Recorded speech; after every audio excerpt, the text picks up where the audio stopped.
الحمد لله نحمده ونستعينه ونستغفره ونؤمن به ونتوكل عليه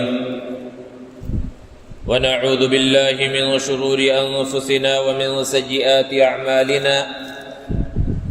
من يهد الله فلا مضل له ومن يضلل فلا هادي له ونشهد أن لا إله إلا الله وحده لا شريك له ونشهد أن سيدنا ومولانا محمدا عبده ورسوله صلى الله تعالى عليه وعلى آله وأصحابه وبارك وسلم تسليما كثيرا أما بعد فأعوذ بالله من الشيطان الرجيم بسم الله الرحمن الرحيم يا أيها الذين آمنوا اتقوا الله حق تقاته ولا تموتن إلا وأنتم مسلمون صدق الله العظيم۔ معزز سامعین کرام، بزرگوں اور دوستوں، رحمتوں اور برکتوں کا ماہ مقدس رمضان المبارک عن قریب آنے والا ہے، اور اس مبارک مہینے سے پہلے یہ شعبان کا مہینہ چل رہا ہے۔ یہ شعبان کا مہینہ دراصل رمضان کا مقدمہ اور رمضان کی تیاری کے واسطے ہے۔ اسی لیے کہا جاتا ہے کہ اس سے پہلے جو رجب کا مہینہ گزرا تھا وہ مہینہ ہواؤں کے چلنے کا مہینہ تھا، اور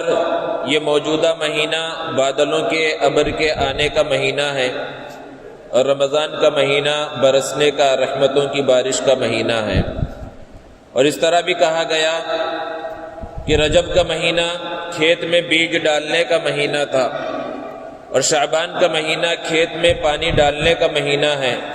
اور رمضان کے مہینے میں کھیتی پک کر تیار ہوگی، وہ کھیتی کو کاٹنے کا مہینہ ہوگا۔ 3 مہینے ایک کے بعد ایک آتے ہیں، اور تینوں کی بڑی فضیلت ہے، رجب، شعبان اور رمضان۔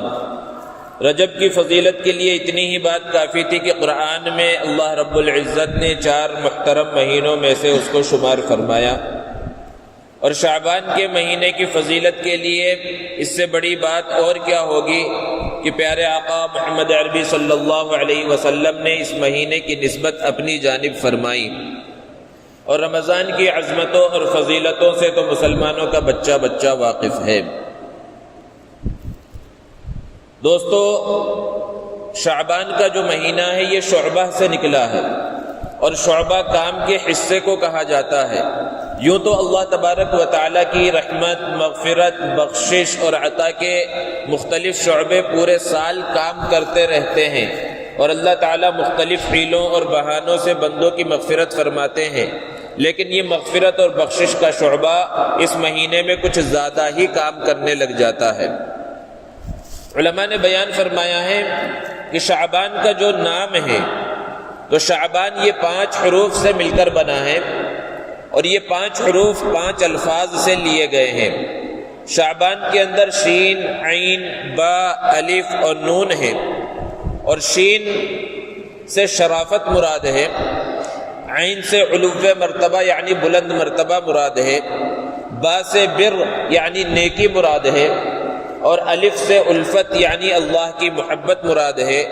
اور نون سے نور یعنی نور ہدایت، ہدایت کی روشنی مراد ہے۔ تو یہ جو 5 الفاظ تھے، ان کے پہلے حرف کو لے کر شعبان بنا دیا گیا، اور اس سے اس بات کی جانب اشارہ ہے کہ جو بندہ اس مہینے کے اندر اللہ تبارک و تعالیٰ کی اچھے سے عبادت کرے گا، اللہ کو راضی کرنے والے کام کرے گا، شریعت مطہرہ پر عمل کرے گا، نبی کریم صلی اللہ علیہ وسلم کے فرامین کے مطابق زندگی گزارے گا، تو اللہ تعالیٰ اسے ان 5 انعامات سے سرفراز فرمائیں گے۔ اللہ تعالیٰ اسے شرافت عطا فرمائیں گے، اور جسے شرافت، عزت اور عظمت اللہ عطا فرما دے، پھر اسے کوئی ذلیل نہیں کر سکتا۔ اللہ تعالیٰ اس کے مرتبے کو بلند فرمائیں گے، اور جس کے مرتبے کو اللہ بلند فرما دے، کوئی اس کے مرتبے کو، اس کی عزت کو گھٹا نہیں سکتا۔ اور تیسری چیز اللہ تبارک و تعالیٰ اسے نیکی کی توفیق عطا فرمائیں گے، اور جسے اللہ نیکی کی توفیق عطا فرما دے وہ دنیا میں بھی کامیاب ہو جاتا ہے اور آخرت میں بھی کامیاب ہو جاتا ہے۔ اور چوتھی چیز اللہ تبارک و تعالیٰ اپنی محبت عطا فرمائیں گے کہ اللہ تعالیٰ بندے سے محبت کرنے لگ جائیں گے، اور جب اللہ بندے سے محبت کرنے لگ جاتے ہیں تو پوری مخلوق اس بندے سے محبت کرنے لگتی ہے اور اللہ اس کی مغفرت فرما دیتے ہیں، جیسا کہ فرمایا یحببکم اللہ ویغفر لکم ذنوبکم۔ اور اللہ تعالیٰ ہدایت کی روشنی عطا فرمائیں گے، اور یہی اصل چیز ہے، ہدایت کی روشنی کا مل جانا یہی سب سے بنیادی چیز ہے انسان کی کامیابی کے واسطے۔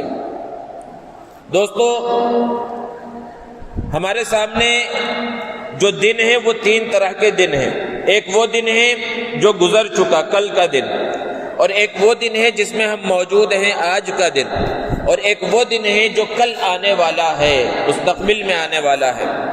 یہی تین چیزیں ہیں، انہی کے اندر ہماری زندگی گزرتی ہے، وہ کل، آج یا پھر آنے والا کل۔ جو کل گزر چکا اب وہ دوبارہ کبھی واپس نہیں آ سکتا۔ جو کل گزرا ہے اگر ہم نے اس میں اچھے سے اللہ کو منایا ہے، اللہ کی عبادت کی ہے، تو اس پر اللہ کا شکر ادا کرنا چاہیے، اس پر اللہ رب العزت اجر و ثواب عطا فرمائیں گے۔ اور اگر وہ کل کا دن ہم نے صحیح سے نہیں گزارا،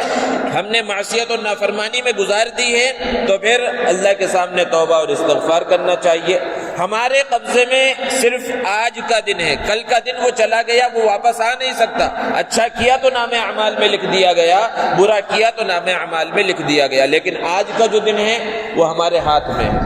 اس میں اللہ نے ہمیں قدرت دی ہے، طاقت دی ہے کہ اس دن کو ہم اچھا بنا لیں،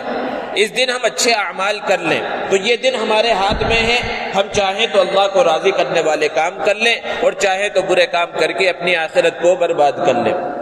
اور جو کل آنے والا دن ہے اس دن تک پہنچنا یقینی نہیں ہے، کیونکہ ابھی اگلے لمحے کیا ہونے والا ہے ہم اس کی کوئی گارنٹی نہیں دے سکتے۔ اگلے لمحے تک کوئی انسان زندہ رہے گا یا نہیں رہے گا اس کو نہیں بتایا جا سکتا۔ تو کل جو آنے والا دن ہے اس دن تک انسان کی زندگی رہے گی یا نہیں رہے گی وہ انسان کو معلوم نہیں ہے۔ اس لیے جو ہاتھ میں ہے اور جو ہمارے قبضے قدرت میں ہے وہ آج کا دن ہے۔ اس اعتبار سے دیکھا جائے، مہینوں کے اعتبار سے، تو جو کل کا دن تھا وہ رجب کا مہینہ تھا، کہ وہ ایک محترم مہینہ تھا، اس مہینے میں اللہ کو راضی کرنا تھا۔ اگر ہم نے اللہ کو راضی کرنے والے کام کیے،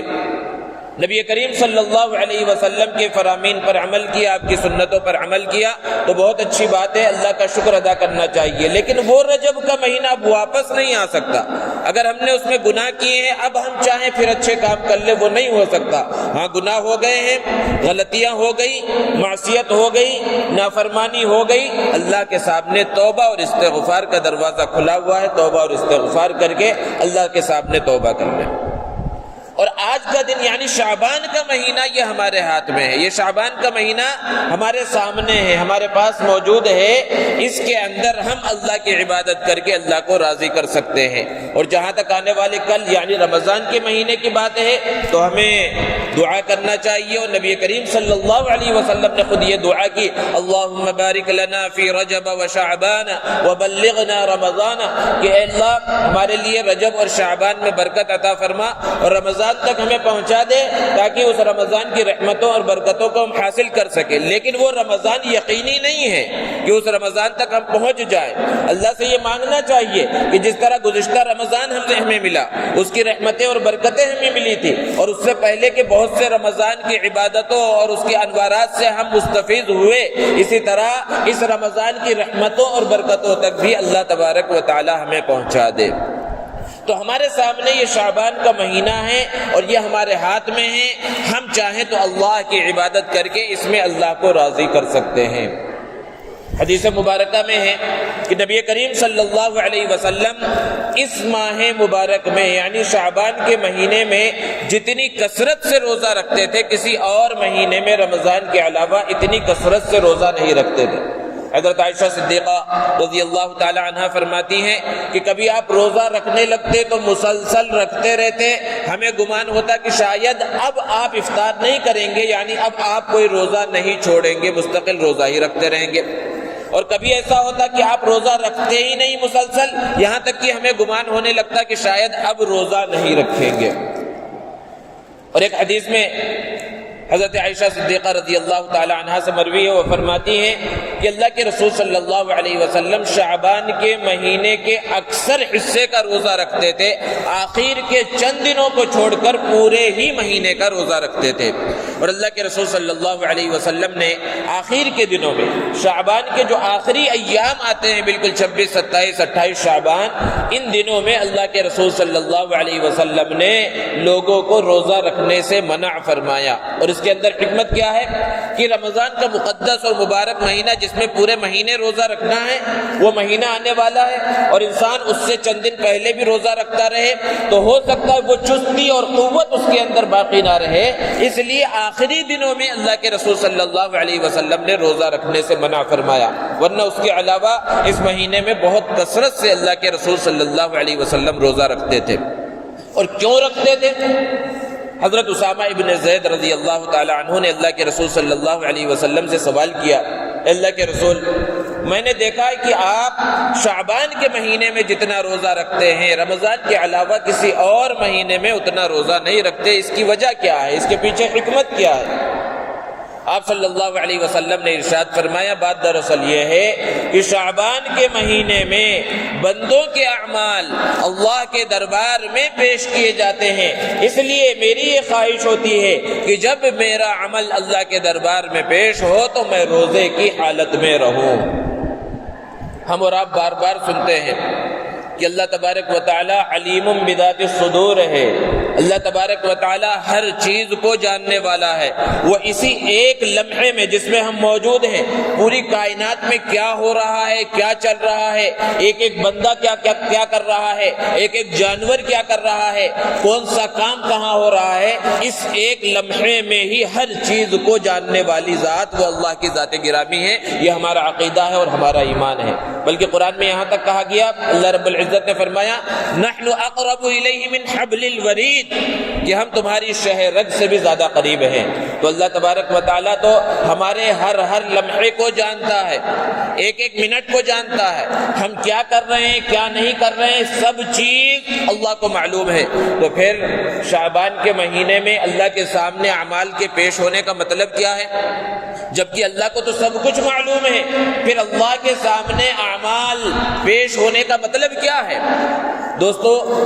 بے شک اللہ رب العزت علیم بذات الصدور ہے، دلوں میں پنپنے والے خیالات تک سے واقف ہے، ساری چیزوں کو جاننے والا ہے،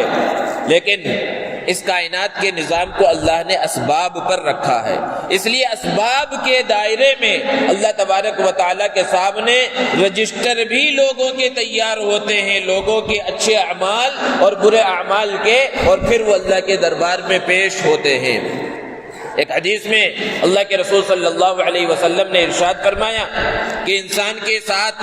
فرشتے لگے ہوئے ہیں، ایک وہ فرشتے ہیں جو بندوں کی حفاظت کے لیے، کیونکہ انسان جو ظاہری دشمن ہے، جیسے اگر انسان دشمن ہو جائے تو سامنے دکھتا ہے، اس سے بچاؤ ممکن ہے، لیکن کچھ مخلوقات ہیں جو نظر نہیں آتی، جیسے کہ جنات ہیں اور شیاطین ہیں، وہ اگر تکلیف پہنچائیں انسان اس سے بچاؤ نہیں کر سکتا۔ اللہ نے اچھے لوگوں کے ساتھ حفاظت کے واسطے فرشتے متعین کیے ہیں کہ اگر یہ انسان کو نقصان پہنچانے کی کوشش کرے وہ فرشتے حفاظت کرتے ہیں، اور کچھ فرشتے وہ نام اعمال لکھنے کے واسطے موجود ہیں، اچھا عمل لکھنے والا فرشتہ الگ ہے اور برا عمل لکھنے والا فرشتہ الگ ہے۔ اور ایسا نہیں کہ یہ فرشتے مسلسل انسان کے ساتھ رہتے، بلکہ ان کی ڈیوٹی بدلتی رہتی ہے۔ اللہ کے رسول صلی اللہ علیہ وسلم نے بیان فرمایا کہ روزانہ دن میں 2 مرتبہ ان فرشتوں کی ڈیوٹی بدلی جاتی ہے۔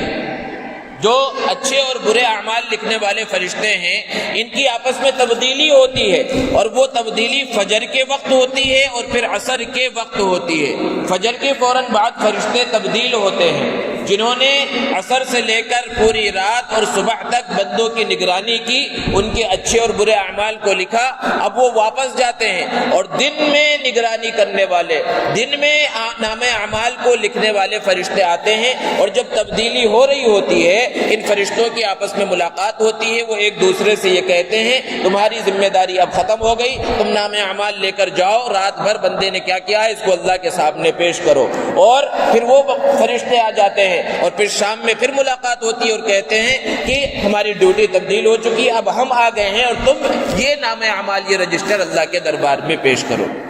اور پھر یہ فرشتے اللہ کے دربار میں جب پیش ہوتے ہیں تو اللہ تعالیٰ ہر چیز جانتا ہے، اس کے باوجود ان فرشتوں سے پوچھتا ہے کہ میرے بندوں کے پاس سے آ رہے ہو، کس حالت میں انہیں چھوڑ کر آئے؟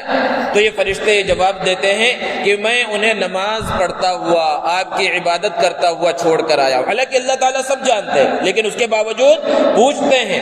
یہی وجہ ہے کہ ہم دیکھتے ہیں کہ امام صاحب جب نماز پڑھاتے ہیں تو فجر کے بعد اور عصر کے بعد لمبی تسبیح پڑھی جاتی ہے، اور اس کے اندر حکمت یہی بیان کی ہے علماء نے، یہ جو تسبیح پڑھی جاتی ہے جو عام نمازوں میں اس طرح اہتمام کے ساتھ نہیں پڑھی جاتی بلکہ فوراً لوگ اپنے کاموں میں سنت وغیرہ میں لگ جاتے ہیں، جبکہ فجر اور عصر کے بعد تسبیح پڑھ کے پھر اپنے کاموں کے اندر لگتے ہیں۔ وجہ یہی ہے کہ اس وقت فرشتوں کی تبدیلی ہو رہی ہے، وہ جب اللہ کے دربار میں جائیں گے اللہ تعالیٰ پوچھیں گے تو یہ فرشتے یہی جواب دیتے ہیں آپ کو یاد کرتے ہوئے چھوڑ کر آئے ہیں،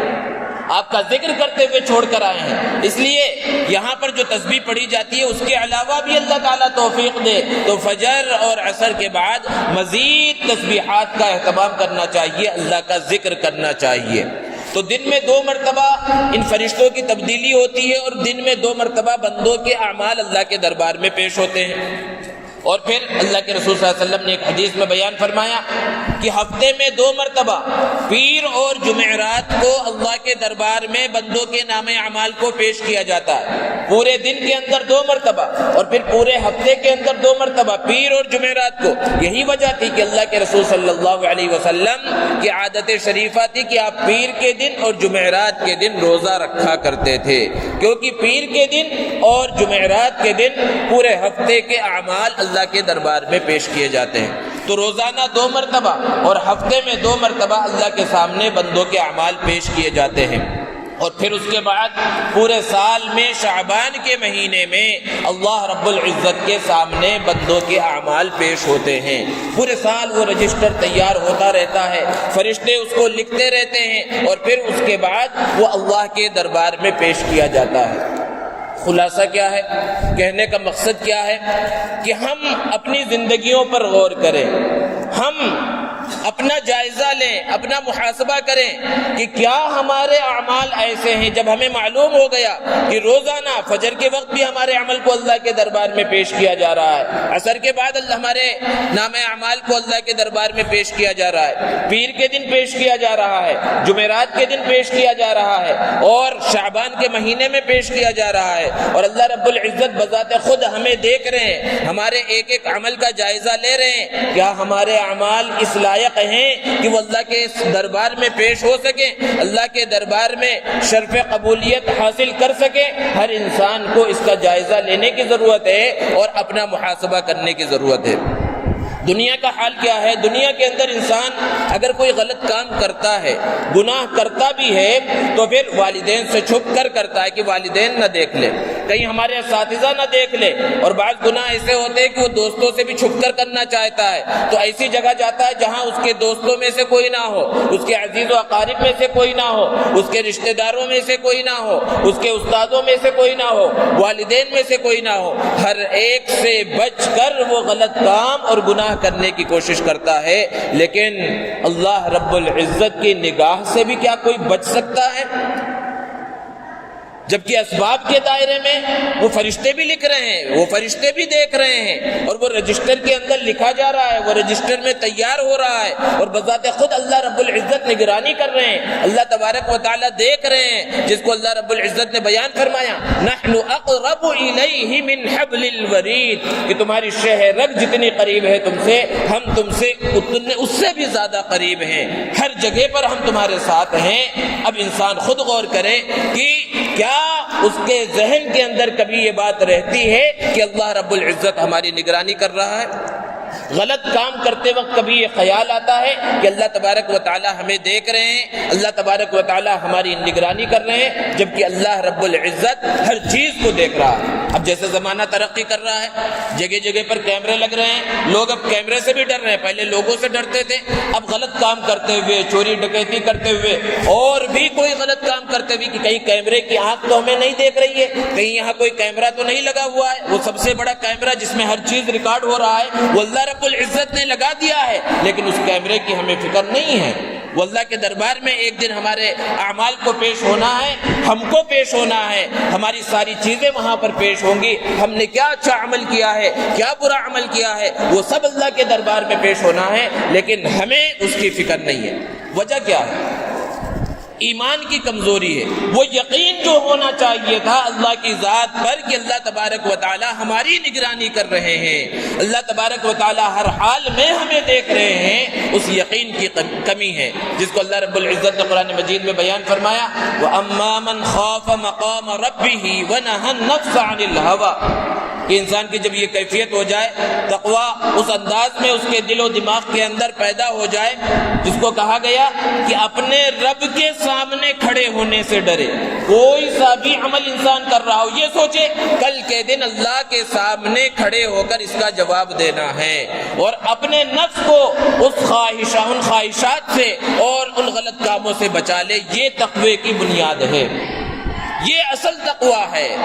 اگر یہ کیفیت حاصل نہیں ہو رہی ہے تو پھر انسان گناہ پر گناہ کرتا چلا جاتا ہے، وہ غلطیوں پر غلطیاں کرتا چلا جاتا ہے، اور اس کے نام اعمال کے اندر گناہ پر گناہ لکھے جاتے رہتے ہیں۔ تو سب سے بنیادی چیز کہ وہ کیفیت پیدا ہو جائے کہ اللہ تبارک و تعالی ہمیں ہر حال میں دیکھ رہے ہیں، اور اللہ رب العزت کے سامنے کھڑے ہو کر ہمیں اس کا حساب دینا ہے۔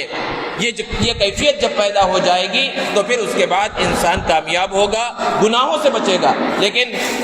ہم خود اپنی ذات پر غور کر لیں کہ مسجد میں آتے ہیں تو ایسا محسوس ہوتا ہے، ہماری یہ کیفیت ہوتی ہے کہ بھئی کوئی اگر کچھ غلط کام کرنے لگے، کوئی چیخنے لگے، چلانے لگے، تو دوسرے عام لوگ، یعنی جو عالم نہیں ہے، جو مفتی نہیں ہے، جو امام نہیں ہے، جو مؤذن نہیں، وہ بھی دوسرے کو روکنے لگ جاتے کہ بھئی مسجد ہے، اللہ کا گھر ہے۔ یعنی یہاں معلوم ہے مسجد میں آنے کے بعد اس بات کا استحضار رہتا ہے کہ اللہ رب العزت کا گھر ہے، یہاں اللہ رب العزت دیکھ رہے ہیں، لیکن جیسے ہی ہمارا قدم مسجد سے باہر نکلتا ہے تو اگرچہ اس زبان سے، منہ کی زبان سے تو ہم نہیں کہتے کہ اللہ تبارک و تعالیٰ اب یہاں سے ہمارے ساتھ نہیں ہے، اب اللہ کی نگرانی ہمارے ساتھ نہیں ہے، لیکن اپنے عمل سے ہم یہی کر کے دکھلا رہے ہوتے ہیں کہ اللہ کی ذات وہ مسجد میں ہمیں دیکھ رہی تھی، اب مسجد کے باہر ہم جو چاہے کریں، تجارت جس طرح چاہے کریں، کاروبار جس طرح چاہے کریں، جس طرح چاہے لوگوں کے ساتھ پیش آئے، اللہ کی ذات تو وہ مسجد میں دیکھنے والی تھی۔ اگرچہ ہم زبان سے نہیں کہتے لیکن اپنے عمل سے یہی کر کے ہم دکھلا رہے ہوتے ہیں۔ قرآن مجید اللہ رب العزت کی کتاب ہے، کبھی قرآن کی گستاخی کی جائے اور قرآن کی شان میں کہیں پر گستاخی ہو، مسلمان جذبات میں آ جاتا ہے، مرنے مارنے پر آمادہ ہو جاتا ہے۔ اور یہ کیوں ہوتا ہے؟ قرآن کی محبت کی وجہ سے، کہ کچھ بدبخت ہیں جو قرآن کی جو ہے گستاخی کر رہے ہیں اور قرآن کی شان میں نازیبہ کلمات کہہ رہے ہیں، تو ان سے لڑائی پر، مرنے مارنے پر آمادہ ہو جاتا ہے۔ بہت اچھی بات ہے، یہ ایمان ہے، اور ایمان کا جو جذبہ ہے اس کی وجہ سے یہ کیفیت پیدا ہوتی ہے۔ لیکن کیا کبھی یہ بھی کیفیت پیدا ہوتی کہ قرآن جو اللہ نے نازل فرمایا ہے یہ صرف گھر میں سجانے کے واسطے، اور گھر میں کسی کا انتقال ہو جائے تو قرآن خوانی کے واسطے اور گھر میں برکت کے واسطے، صرف پڑھنے کے واسطے نہیں ہے؟ یہ تو اللہ کا پیغام ہے۔ کیا اس قرآن کے اندر اللہ نے جو فرمان دیا ہے، اس میں جو کچھ بیان کیا گیا ہے، کیا اس پر بھی ہم عمل کرنے کی کوشش کرتے ہیں؟ قرآن کے بارے میں کوئی کچھ کہہ رہا ہے تو ہمارے جذبات بیدار ہو جاتے ہیں، لیکن اس قرآن میں اللہ جو کہہ رہا ہے کیا ہم اس پر بھی عمل کرنے کے واسطے تیار ہیں؟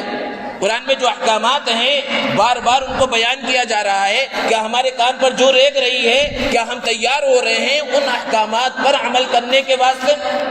قرآن نے کہا ہے اقیموا الصلاۃ، نماز قائم کرو، آتوا الزکاۃ، زکات دو، کیا ہم نماز قائم کر رہے ہیں؟ کیا 5 وقت نماز ہم پابندی کے ساتھ پڑھ رہے ہیں؟ کیا زکات فرض ہو گئی، ہم زکات دے رہے ہیں؟ سود سے اللہ رب العزت نے منع فرمایا، اور معراج کی رات گزری تھی، آپ نے سنا ہوگا معراج کے سفر میں اللہ کے رسول صلی اللہ علیہ وسلم نے بے نمازیوں کی سزا دیکھی، آپ صلی اللہ علیہ وسلم نے زکوٰۃ نہ دینے والوں کی سزا کو دیکھا، سود خوروں کی سزا کو دیکھا کہ کیسے سخت انداز میں انہیں سزا دی جا رہی تھی، اور قرآن میں اللہ رب العزت نے بیان فرمایا فَأْذَنُوا بِحَرْبٍ مِّنَ اللَّهِ وَرَسُولِهِ کہ اللہ اور اس کے رسول کی طرف سے جنگ کا اعلان ہے، اور پھر ہم سر سے لے کر پیر تک سودی کاروبار میں ڈوبے ہوئے ہیں، سودی لین دین کر رہے ہیں، سودی قرضوں کے اندر مبتلا ہیں۔ کیا یہ اللہ کا حکم نہیں ہے؟ کیا یہ قرآن مجید کے اندر ہی اللہ نے اس سے منع نہیں فرمایا؟ ہم جوئے کے اندر مبتلا ہے، کیا اسی جوئے سے قرآن مجید کے اندر اللہ رب العزت نے ہمیں منع نہیں فرمایا؟ تو یہ قرآن مجید کے جو احکامات ہیں، کیا یہ احکامات عمل کے واسطے نہیں ہیں؟ تو اصل قرآن مجید کا جو مقصد ہے وہ مقصد کیا ہے؟ صحابہ کرام رضی اللہ تعالی عنہم اجمعین کے سامنے جب قرآن کا کوئی حکم آتا وہ اس پر عمل کرنے کی کوشش کرتے، کسی چیز کے بارے میں وعید بیان کی جاتی تو وہ سخت ترین پریشانی کے اندر مبتلا ہو جاتے اور ایسے گناہوں سے بچنے کی کوشش کرتے۔ ہمارا حال کیا ہے؟ ہم اپنا جائزہ لیں، ہر انسان اپنا محاسبہ کرے کہ ہمارے سامنے اچھے اعمال کے فضائل بیان کیے جاتے ہیں اور اس کے درجات کو بیان کیا جاتا ہے کہ عمل کرو گے اتنا ثواب ملے گا، جنت میں اتنا بڑا مقام و مرتبہ ملے گا، لیکن ان اعمال کی طرف رغبت ہمارے دلوں میں پیدا نہیں ہوتی۔ گناہوں کی سزا کو بیان کیا جاتا ہے کہ بے نمازی کی یہ سزا ہے، زکوٰۃ نہ دینے والوں کی یہ سزا ہے، سود کھانے والوں کی یہ سزا ہے، زنا کرنے والوں کی یہ سزا ہے، قتل کرنے والوں کی یہ سزا ہے۔ زنا کی کیسی کیسی سزا نہیں بیان کی گئی، اور معراج کے سفر میں اللہ کے رسول صلی اللہ علیہ وسلم نے زانیوں کی سزا کو دیکھا، سخت ترین سزا کے اندر انہیں مبتلا کیا جاتا ہے۔ قرآن میں ان کی سزا کو بیان کیا گیا کہ اگر اسلامی حکومت ہو تو انہیں کیسی سخت ترین سزا دی جائے، لیکن ہم اپنے معاشرے کا جائزہ لیں کہ کس طرح مسلمان، کس طرح ہمارے نوجوان اس بیماری کے اندر مبتلا ہیں، زنا اور جو زنا تک پہنچانے والے کام ہیں ان سارے کاموں کے اندر مبتلا ہیں۔ اس کی سزا کو اللہ نے بیان فرمایا ہے، نبی کریم صلی اللہ علیہ وسلم نے اس کی وعید کو بیان فرمایا، لیکن کیا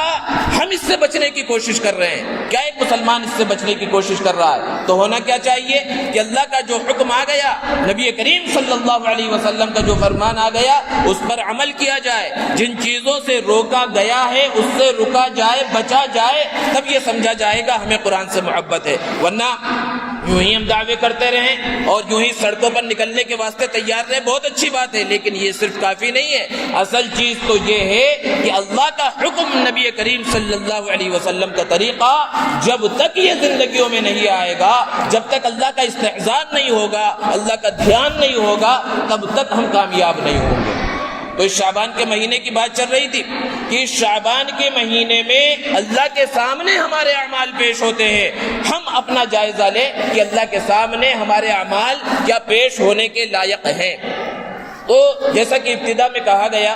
کہ یہ شعبان کا مہینہ دراصل رمضان کا مقدمہ ہے اور رمضان کی تیاری کے واسطے ہے۔ تو رمضان کا جو مبارک، محترم اور مقدس مہینہ آنے والا ہے، سب سے پہلے تو یہ دعا کرنا چاہیے کہ اللہ تبارک و تعالی عافیت کے ساتھ، صحت اور سلامتی کے ساتھ ہمیں اس مہینے تک پہنچا دے اور دنیا کے حالات کو درست کر دے، وبائی بیماری کا خاتمہ فرما دے اور ہم صحیح سالم انداز میں رمضان کا استقبال کریں۔ اس کے ساتھ ساتھ رمضان کی تیاریاں بھی کر لینا ہے، رمضان کے آنے سے پہلے رمضان کے لیے تیار ہو جانا ہے۔ اور کیا تیار ہونا ہے کہ جیسے رمضان کا مہینہ ختم ہونے کے بعد جو دن آتا ہے وہ عید کا دن، خوشیوں کا دن ہوتا ہے، لوگ کپڑے وغیرہ بناتے ہیں، تو یہ سب کام ایسے ہیں جو رمضان میں کرنے کے نہیں ہیں۔ ہونا یہ چاہیے کہ ان سب کاموں سے، یہ شعبان کے ایام باقی ہیں، ان میں ان سب کاموں سے فارغ ہو جائے اور رمضان کے جو مقدس ایام ہیں، مقدس راتیں ہیں اور اس میں طاق راتیں ہیں، جو شب قدر ہیں، اس کے اندر ان شاپنگ مالوں کے چکر لگانے اور ادھر ادھر گھومنے کے بجائے